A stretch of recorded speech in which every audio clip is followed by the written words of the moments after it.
Mauritius में अंतर्राष्ट्रीय आर्य महासम्मेलन चल रहा है। वहाँ हम बहुत से लोगों के साथ हैं जो भारत और मॉरिशस से बाहर के लोग हैं, खास करके फिजी, नीदरलैंड्स और साउथ अफ्रीका। तो अभी हमारे साथ फिजी में आर्य समाज की धर्म ध्वजा को अपने हाथ में लेकर के पिछले बहुत लंबे समय से कार्य कर रहे हैं आदरणीय पंडित कमलेश आर्य जी, जो प्रो वाइस चांसलर रहे हैं वहाँ यूनिवर्सिटी में और राजदूत रहे हैं।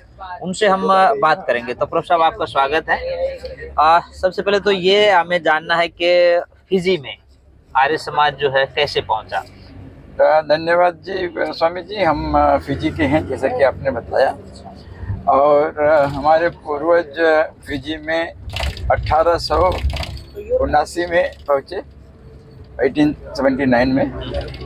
और उनके हाथ एक आया था, एक सत्याग्रह प्रकाश जो उर्दू में थी, और उन्होंने सत्याग्रह प्रकाश को पढ़ने के लिए एक इस्लाम भाई का मदद लिया जो उर्दू पढ़ना जानता था, और उनके मदद से उन्होंने सत्याग्रह प्रकाश की जो शिक्षा है, जो बातें स्वामी जी ने लिखी है, उसको जब समझ में आई तो उन्होंने सबसे पहले आर्य समाज का अनुष्ठान किया।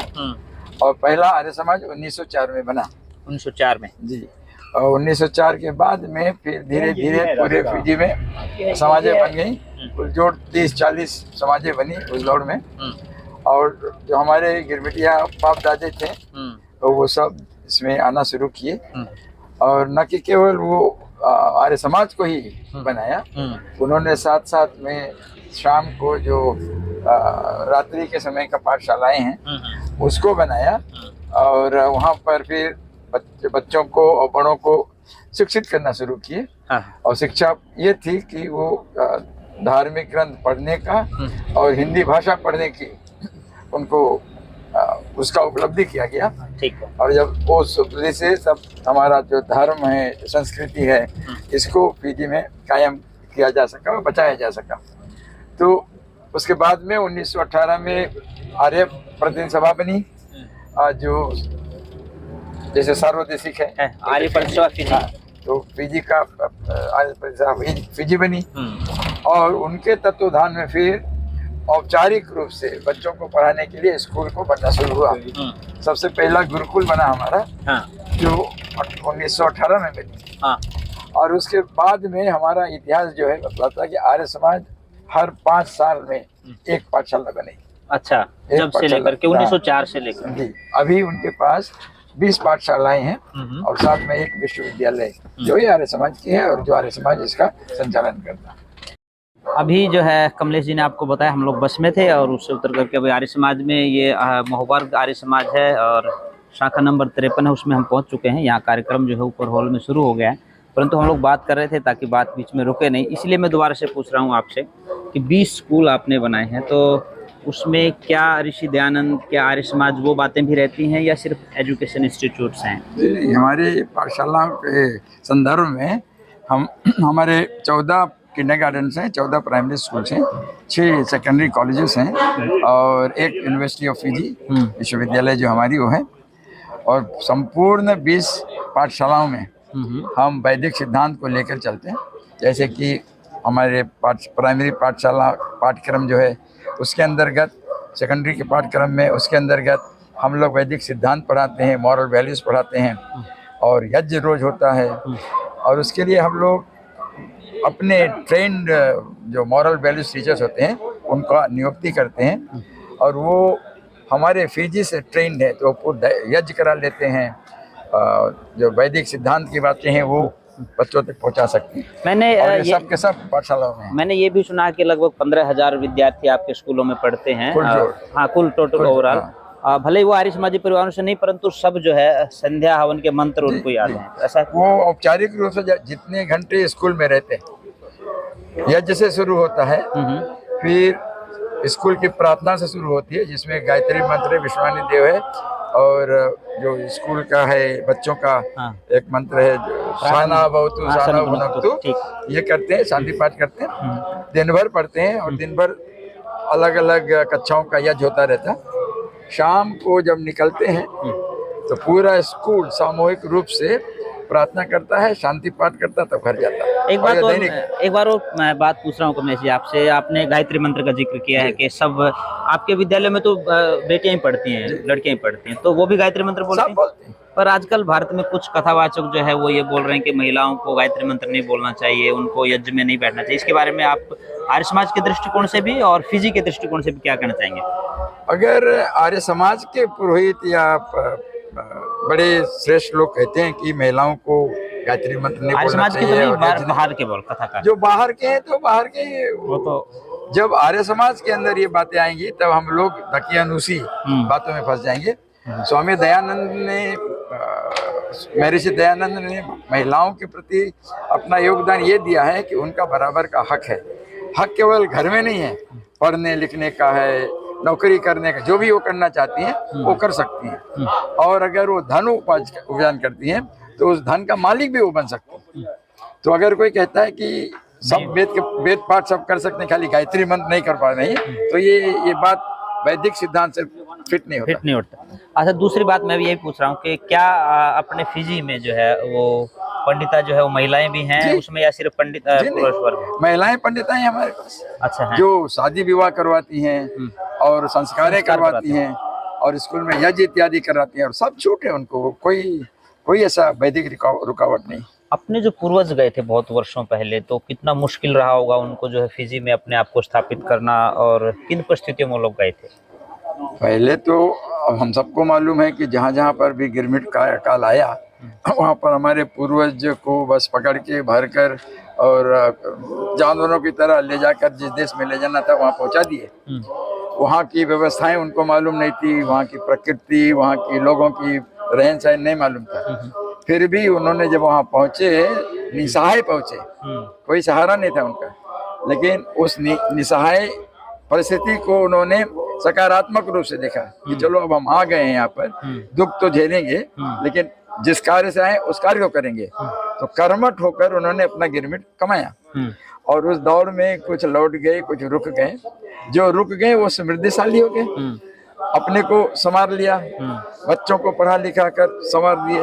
अब मैं जो यहाँ बात कर रहा हूँ, मैं फिजी के भारतीयों का तीसरी पीढ़ी, और मैं एक गरीब किसान का बेटा हूँ, लेकिन वहाँ से निकलकर मैं अपने देश के लिए, अपने समाज के लिए ढेर सारा योगदान देता हूँ। हमारे बच्चे भी पढ़ लिख लिए, वो भी अपना योगदान दे रहे हैं। तो कहने का तात्पर्य है कि दुख था, ये कोई नकारता नहीं, लेकिन जो व्यक्ति दुख से उठकर निकल जाता है वो समृद्धिशाली हो जाता है। इसलिए आज देखो हम लोग बात कर रहे थे, एक शब्द आया था रेजिलियंस, यानी कि हर परिस्थिति को संभालते हुए आगे बढ़ने की जिसमें क्षमता होती है वो समृद्धिशाली होता है। अच्छा, एक बात और मैं पूछ रहा हूँ कि कितना मुश्किल रहा होगा उस दौर में, वो भारत से आए और बिल्कुल एक तरह से बहुत विपरीत परिस्थितियों में रहे, पर उन्होंने अपने संस्कृति को, अपने धर्म को जो है वो बचा करके रखा। कैसा, क्या परिस्थिति रही होंगी आपको? मैं तो कहा सुना बात बता सकता हूँ, उस जमाने में मैं था नहीं, लेकिन परिस्थितियाँ बहुत गंभीर थी। उनको साल में एक बार छुट्टी मिलती रही, पूरे साल नौकरी करते रहे, एक बार छुट्टी मिलती रही, और वो छुट्टी 25 तारीख दिसंबर को मिलता रहा। और मुझे बतलाने की जरूरत नहीं कि 25 तारीख दिसंबर को क्या होता रहा। उस दिन उनको छुट्टियां मिलती थी, वो अपने जो प्लांटेशन ओनर के पास रहते थे वहाँ से निकल कर सब्जी मंडी आ सकते रहे, लोगों से मिल सकते रहे, और शाम तक वापस चला जाना था क्योंकि 26 तारीख से फिर नौकरी पर जाना था। तो विषम परिस्थितियों में वो अपने जीवन को बिताए, लेकिन मैं संतुष्टि के साथ कह सकता हूँ कि हमारे पूर्वजों के अंदर अपना आत्मविश्वास बहुत मजबूत था। उन्होंने आत्मविश्वास पर ही इकट्ठे हुए। 25 तारीख दिसंबर 1904 में उन्होंने आर्य समाज का स्थापना किया, और वो ये हो सका क्योंकि उनके अंदर विश्वास था कि नहीं चलेगा। गोरे बहुत सताए, बहुत तो करे, पाठशालाएं रात को शुरू की, दिन में नहीं की, क्योंकि गोरे जो थे उन्होंने कहा कि जो भारतीय हैं उनको अगर पढ़ना है तो जाए भारत से पढ़े, यहाँ वो मजदूर हैं, वो मजदूर ही रहेंगे, यहाँ पर वो पढ़ नहीं सकते। तो लड़ाई शुरू रही, उन्होंने बहुत तकलीफें उठाई, शिक्षा के प्रति बहुत दुख हुआ उनको, लेकिन लड़ते भिड़ते अपना जो काम भी करते आत्मविश्वास उसको मजबूत बनाते हुए 1918 में एक नया पाठशाला बना दिया। पाठशाला बना दी। आर्य समाज ने पहला पाठशाला बनाया भारतीयों के लिए। एक साल बाद सरकार ने भारतीयों के लिए एक पाठशाला बना दी। हाँ। क्योंकि उनको राजनीतिक तौर पर तमाशा लगा कि कुली हुआ हाँ। नौकर उन्होंने अपना स्कूल खोल लिया, राइट।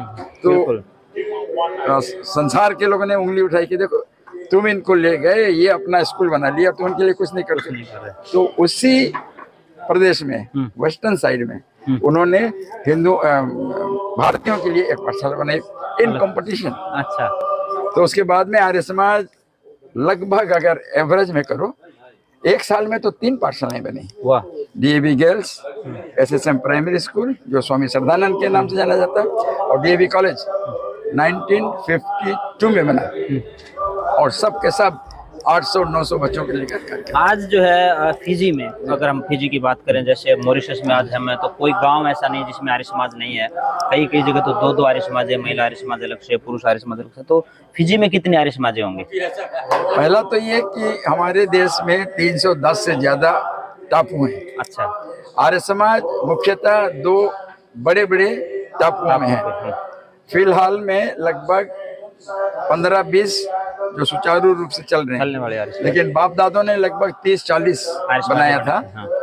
अंदरूनी शिफ्ट जिसको कहते हैं डेमोग्राफिक चेंज जब हुआ, लोग एक गांव से दूसरे गांव चले गए या विदेश चले गए, तो अभी वर्तमान में लगभग 15 समाजें जो हैं वो सकारात्मक रूप से काम कर रहे हैं। तो भारतीय कहिए या आर्य समाज से जुड़े हुए लोगों का राजनीति में कितना हस्तक्षेप मानते हैं फिजी में?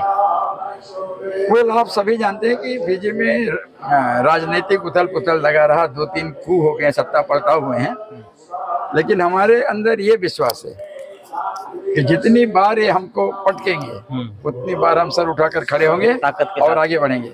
हम लोगों ने एक प्रधानमंत्री पैदा किया, महेंद्र चौधरी जी हमारे प्रधानमंत्री रहे। कई लोग और हमारे मंत्रिमंडल में आए। वर्तमान में हमारे 5 भारतीय सरकार के साथ हैं। एक वित्त मंत्री है, एक मजदूर संघ का मंत्री है, लेबर मंत्री है, और एक महिलाओं की मंत्री है। 3 हमारे हो गए। तो राजनीति सभी जगह पर खुशहाल नहीं रहता। सबसे अच्छे से अच्छे देश में भी उथल पुथल होती रहती, ठीक है। लेकिन विश्वास ये है कि हम अपने देश में फिजी में राजनीतिक कंट्रोल में अपना जो पावर ऑफ निगोशिएशन है वो रखते हैं। आप जो है संदेश क्या देंगे खास करके भारत के लोगों को, क्योंकि अपना जो ओरिजिन है मुख्य रूप से वो भारत से है, और आज भी कहीं ना कहीं आप लोग कहते हैं कि हमें भारत की तरफ देख करके आगे आशाएं बनती हैं कि हमें कुछ करना है, परंतु हम लोग घूमते हैं तो मुझे लगता है कि आप लोग जो है जिन विपरीत परिस्थितियों में इतना अच्छा काम कर रहे हैं, उसके बावजूद भी आप क्या कहना चाहेंगे, क्या संदेश देंगे खास करके भारतवासियों को और भारत में भी आर्य समाज के कार्यकर्ताओं को? अभी हमारे 2014 में मोदी जी आए थे यहाँ, उन्होंने बतला के गया कि भारत सदैव फिजी के साथ है, फिजी के लोगों के साथ है, जो भी जरूरतें रहेंगी फिजी को प्रदान करेंगे। हम भी ये विश्वास रखते हैं। बहुत छोटे हैं, फिजी को भी एक छोटा भारत कहते हैं, स्मॉल लिटिल इंडिया कहते हैं। वहाँ के लोगों के अंदर ये विश्वास है कि जब भारतीय मूल के लोग फिजी में पीड़ित होंगे तब भारतवर्ष उनके सहायता के लिए तैयार रहेगा, बशर्ते हम अपने कार्य को खुद करने में सक्षम हो तब। तो मेरा संदेशा केवल इतना है कि हमारे जो पूर्वज हैं, पितृभूमि के हैं, वहाँ के जितने भी लोग हैं सब हमारे पास तरफ सद्भावना की भाव रखें। कोशिश करें अपने परिवारों से, अपने जो बिछड़े हुए लोग थे आए थे उनका खोज करें कहाँ हैं, उनसे वार्ताएं करें, और कम से कम धार्मिक दृष्टिकोण से उनको अपना समझें। क्योंकि यहाँ पर जो मॉरिशस में हैं, जो फिजी में हैं, अन्य जो गिरमिटिया देश है जहाँ पर हैं, वहाँ के लोग जो भारतीय मूल के वो समृद्धिशाली हैं, अपने आप को व्यवस्थित कर लिया है, सक्षम हो गए, व्यवसाय में कर लिया है, अध्यापन में कर लिया है, वकालत में कर लिया है, डॉक्टरी पेशे में कर लिया है। तो उनका जीवन जीना बसा तो चल रहा है, लेकिन कभी कभी ऐसा समय आता है जब अकेलेपन का एहसास हो जाता है, और एहसास तब होता है जब चारों तरफ लोग हमारे विपरीत में होते हैं और अंधेरे के उस पार होता हमें एक रोशनी का चिन्ह नहीं दिखता, और हम चाहते हैं कि अंधेरे के उस पार जो रोशनी का चिन्ह हो वो भारत हो हमारे लिए। रोशनी का चिन्ह जो है वो भारत हो, ये कह रहे हैं कमलेश जी। एक आशा है कि भारत के लोग उनके प्रति अपनापन जो है वो बनाए रखेंगे, और न सिर्फ जरूरत पड़ने पर, वैसे भी फिजी में आना जाना, अपनापन दिखाना और उनके खास करके धार्मिक और सामाजिक कार्यों में लगातार सहयोगी के रूप में खड़े रहना, वो उनकी आशा है। आशा करता हूँ कि आप लोगों को आज का ये कार्यक्रम अच्छा लगा होगा। आप प्रतिक्रिया जरूर करें, और कमलेश जी ने जो बातें बताई हैं फिजी में जो कुछ वो कर रहे हैं, उनके पूर्वजों ने जो कुछ किया है, या वो आने वाली पीढ़ियों को जो प्रेरित करने के लिए करें, आप उसमें कितना सहयोगी हो सकते हैं कमेंट बॉक्स में जरूर लिखें, और प्रयास करें कि इस वीडियो को ज़्यादा से ज़्यादा साथियों तक भेजें, ताकि फिजी में जो कुछ कार्य चल रहा है उससे प्रेरणा लेकर के दुनिया के हर कोने में आर्य समाज और ऋषि ध्यान की पताका को फहराया जा सके। बहुत बहुत धन्यवाद। नमस्ते। नमस्ते।